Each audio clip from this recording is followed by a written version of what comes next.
토저의 예배인가 쇼인가 제13장 껍데기 예배는 가라. 그리스도의 재림을 진정으로 갈망하는 신자들이 거의 없는 이유는 무엇인가? 그것은 이 땅을 너무 편하게 느끼는 기독교인들이 이 세상을 그다지 떠나고 싶어 하지 않기 때문이다. 기독교를 이끌고 나가면서 기독교의 내용과 질을 결정하는 지도자라는 사람들에게는 최근 기독교가 아주 좋은 돈벌이 수단이 되고 말았다. 이 땅에서 주님을 섬기며 금과 은을 쌓는 데 익숙한 사람들은 금으로 만든 천국의 길에 별 매력을 느끼지 못한다. 우리는 천국의 소망을 죽는 날에 대비하는 보험 정도로 간직하지는 않는가? 우리의 육신적 본능은 내가 지금 이렇게 건강하고 편한데 굳이 안락한 현재를 버리고 내가 잘 모르는 내세에 소망을 둘 필요가 있는가? 라고 말한다. 이런 본능은 우리 속에 너무나 교묘하게 자리 잡고 있기 때문에 우리가 그 점을 잘 의식하지 못할 정도이다. 다시 한번 말하지만 현재 기독교는 이 땅에서 아주 재미있는 것이 되어버렸다. 그렇기 때문에 기독교인들조차 이렇게 생각한다. 굳이 서둘러 하늘나라에 갈 필요가 있는가? 그리스도께서 모든 고난을 다 당하셨다. 그분이 모든 눈물을 흘리시고 모든 십자가를 다 지셨다. 이제 우리는 그분이 고뇌와 고통을 통해 이뤄주신 좋은 결과들을 누리면 되는 것이다. 다시 말해서 우리는 그리스도의 이름으로 이 세상의 방법들에 따라서 그것들을 누리면 된다. 눈에 보이는 외형적 증거로 기독교의 진리를 확인하려고 애쓰는 것이 우리의 큰 문제이다. 우리는 이렇게 말한다. 이 사람을 보라. 그는 다른 누구보다도 야구공을 더 멀리 던진다. 그는 기독교인이다. 그러므로 기독교가 진리가 아니겠는가? 여기에 성경을 믿는 위대한 정치인이 있다. 그러므로 성경은 진리임에 틀림없다. 이런 식으로 우리는 다니엘 웹스터와 로저 베이컨을 언급할 수 있을 것이다. 우리는 어떤 과학자가 기독교를 믿었기 때문에 기독교가 진리이다 라고 주장하기 위해 책을 쓴다. 그러나 형제 자매들이여, 이 모든 것들은 잘못된 방향으로 가고 있는 것이다. 이 모든 시도는 인간의 육신에게 호소하는 서글프고 무익한 방법이다. 하나님은 이런 식으로 일하지 않으시며 이것은 신약 성경의 방법도 아니다. 외형적으로 드러난 것들을 증거로 내세우는 방법이 인간의 지혜를 만족시켜 줄지는 모르지만 그리스도의 방법은 아니다. 그리스도는 이렇게 말씀하신다. 나는 너희에게 좀 더 좋은 방법을 가르쳐 주려 한다. 나는 기독교의 변증을 논리의 영역에서 삶의 영역으로 옮긴다. 나는 나의 신성을 증명하지만 그것이 스포츠 스타나 연예인이나 장관이나 총리를 향한 호소는 아니다. 나를 증거하는 분은 눈에 보이지 않지만 능력이 크신 분이시다. 그분은 복음이 전파되는 곳이라면 어디나 사람들을 찾아가시는 성령님이시다. 살아계신 하나님의 영은 논리가 필요 없는 증거를 제시하신다. 그 증거는 마치 은백색 광선이 파고들듯이 날카로운 창이 심장에 꽂히듯이 영혼 속으로 파고든다. 오늘날 기독교에는 불필요한 것들이 덕지덕지 붙어 있다. 하지만 사도행전에 나오는 기독교, 사도시대의 기독교는 그렇지 않았다. 그때의 기독교는 순수하고 단순했다. 신앙은 능력이었고 성령님이 역사하시는 통로였다. 그분은 사람들을 인도하셨으며 그 예배는 사랑이 넘쳤다. 그들에게는 생활의 순수성이 요구되었다. 그들에게는 예배, 사랑, 신앙이 있었고 그들의 도덕적 삶은 순수했고 그들의 모든 삶은 단순했다. 그러나 그 후 세월이 흘러가면서 형식주의가 스며들었다. 마치 구약시대에 이스라엘 민족에게 일어났던 일처럼 그 중심에서부터 표피로 변화가 진행되었다. 중심에서 사는 것이 이 세상에서 가장 쉬울 수도 있지만 동시에 가장 어렵다는 점을 잊지 말라. 사실 대개의 경우 중심에 사는 것보다 표피에 사는 것이 더 쉽다. 교회는 형식주의로 선회했고 제도주의가 득세했다. 그러면서 형식, 의식, 전통이 몰려왔다. 교회는 박동하는 심장에서 멀어지며 대신 피부 쪽으로 이동했다. 구약의 이스라엘의 역사에서도 이런 일이 일어났다. 이스라엘의 긴 역사는 중심에서 표피로 이동하는 과정의 역사였다. 이스라엘 민족은 표피에서 살려는 본능에 자꾸 굴복했으며 하나님의 선지자들은 그들에게 중심으로 다시 돌아올 것을 촉구했다. 하나님은 언제나 사람들을 중심으로 이끌려고 하신다. 하지만 사람들은 언제나 바깥쪽으로 나가려고 한다. 하나님은 언제나 사람들이 내실이 있기를 원하시지만 그들은 언제나 얄팍한 껍데기만을 추구한다. 그러므로 교회 문제의 본질은 예배가 형식주의로 흐른다는 것이다. 이것이 현재 교회가 처한 가장 큰 문제이다. 사람들은 사랑이나 의미가 결여된 의식을 좋아한다. 그러나 하나님은 의식과 상관없이 사랑과 의미를 원하신다. 사람들은 예배 없는 형식을 좋아하지만 하나님은 형식이 있든 없든 예배를 원하신다. 형식주의는 말과 의식과 형식을 추구한다. 반면 내실주의는 의미와 사랑과 예배와 내적인 영적 실제를 추구한다.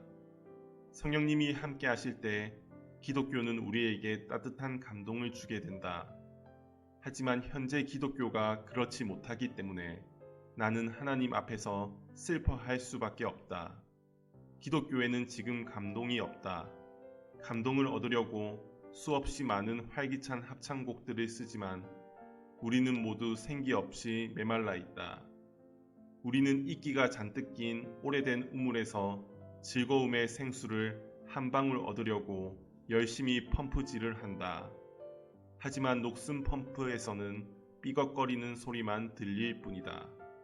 소위 복음주의자라는 사람들이 최근 여러 가지 종교적 소도구나 음향이나 영상기기들에 대해 필요 이상의 지나친 관심을 가지고 있다. 그러나 우리의 개신교 조상들은 이런 소도구나 기기들에 매이지 않았다. 왜냐하면 그들은 성령님의 활동의 여지를 좀 더 많이 마련해 드리기를 원했기 때문이다. 그러나 지금 우리의 교회에서는 그리스도의 대형 그림, 제단 위의 십자가, 촛불 및 기타 상징물들이 더 선명하게 눈에 띈다. 이것은 형식주의와 죽음으로 돌아가는 일일 뿐이다. 회중이 그리스도의 임재를 더 많이 느끼면 느낄수록 이런 것들은 불필요할 뿐만 아니라 불쾌감을 주기도 한다. 그분의 임재가 없어질 때면 언제나 사람들은 그 대용품으로 초라한 상징물들을 찾게 마련이다. 사람들은 기독교로 코미디를 만들어냈다. 물론 이것은 삼류 코미디이다. 왜냐하면 사람들이 스스로 형식의 노예가 되기 때문이다. 그들은 스스로 눈에 보이는 어떤 것에 노예가 되었다. 강물을 거슬러 올라가는 신앙 강물이 흐르는 방향으로 헤엄쳐가는 물고기는 별 어려움을 느끼지 못한다. 하지만 그 반대 방향으로 헤엄치기 시작하면 그때부터 고생이 시작된다. 당신이 바람 부는 방향을 따라가는 동안에는 모든 사람들이 당신이 아주 경건하다고 칭찬할 것이다. 그러나 당신이 방향을 바꾸어 하나님이 원하시는 방향으로 간다면 그들은 당신에게 무슨 일이 생겼기 때문에 당신이 광신자가 되었다고 입방아를 찌을 것이다. 당신은 시류에 따르든지 아니면 믿음의 선진들처럼 그것을 거부하든지 둘 중에 하나를 선택해야 할 것이다. 나 자신은 이미 오래전에 이 문제에 대하여 결정을 내렸다. 어떤 사람들은 당신이 시류에 따르지 않으면 모든 사람들과 잘 어울릴 수 있는 공통의 발판을 마련하지 않으면 아무도 당신의 말을 듣지 않을 것이다 라고 말한다. 그러나 나는 역설적인 진리를 말하고 싶다.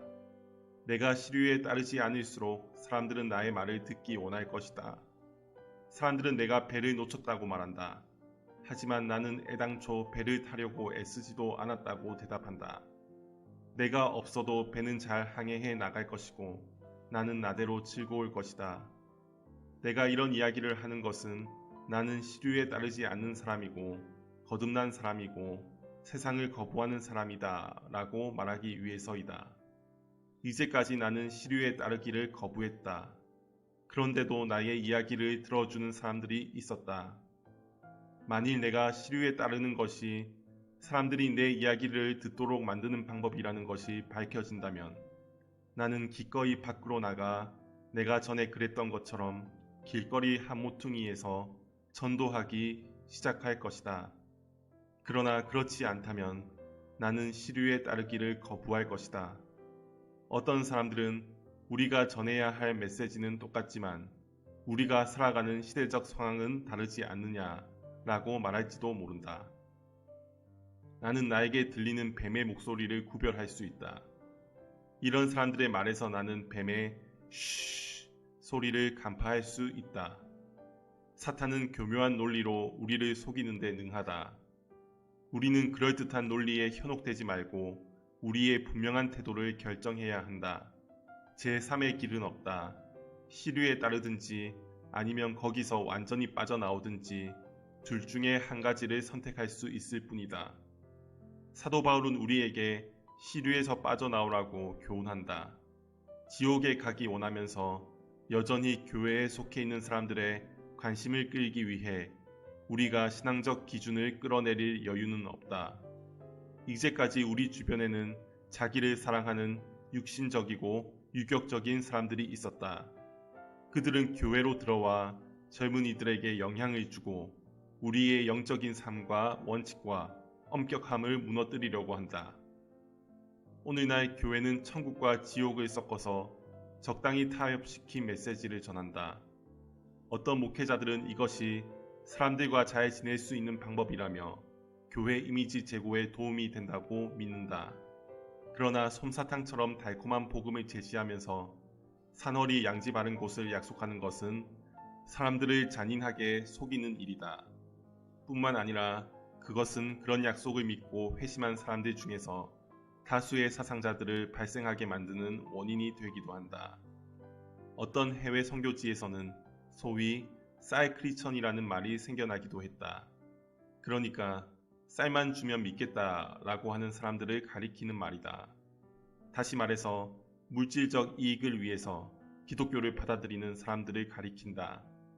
그러나 노련한 선교사라면 그리스도에 대한 신앙을 받아들이기 위해 비싼 대가를 치르는 개종자가 끝까지 신앙을 지켜낸다는 점을 잘 안다. 이런 개종자는 처음부터 바람을 안고 신앙생활을 시작한다. 그 바람이 점점 강해진다 해도 그는 뒤돌아서지 않는다. 왜냐하면 바람을 견디는 데 익숙해졌기 때문이다. 최근의 종교적 부흥의 특징은 과거 로마의 콘스탄티누스 대제 때 일어났던 혼란스러운 부흥과 비슷하다. 그때와 마찬가지로 지금도 사이비 기독교가 타협을 통해 사람들에게 전해지고 있다. 다시 말하면 그것은 거듭나지 못한 세상 사람들이 기독교를 받아들일 수 있도록 하기 위해 시도되는 타협이다. 최근에 누군가 말했듯이 그것은 고객을 끌어모으기 위해 할인된 가격으로 그리스도를 제시하는 일이나 진배 없다. 그리하여 수많은 사람들이 모여서 혼란스럽고 거대한 기독교인 그룹을 형성하게 되는데 이것이야말로 경건한 그리스도인이 보기에 역겨운 일이다. 우리는 세상을 축복하라고 보내심을 받았지 세상과 타협하라고 보내심을 받은 것이 아니다. 우리의 영광은 허섭스레기 위에 세워진 모든 것들을 거부하는 것이다. 벌집 주변을 기어다니는 벌은 꿀을 만들지 못한다. 꿀은 햇빛이 내리찍고 시내가 흐르고 평화로운 들판의 꽃들에서 취할 수 있다. 꿀을 만들려는 벌은 그곳으로 가야 한다. 그리스도인은 스스로 신자라고 고백하는 사람들이 잔뜩 모여 한꺼번에 이삭을 주우려고 하는 곳에서는 이삭을 많이 주울 수 없다. 이삭을 많이 주우려는 사람은 때때로 먼 곳으로 가야 한다. 심지어 버림받은 소수의 사람들과 동행해야 할 때도 있을 것이다. 세상 사람들에게 영적으로 유익을 주려는 사람은 큰 능력을 가져야 한다. 때로는 그에 상응하는 대가를 지불해야 그런 능력을 가질 수 있다. 값싼 대가를 지불한 사람은 값싼 능력밖에 소유하지 못한다.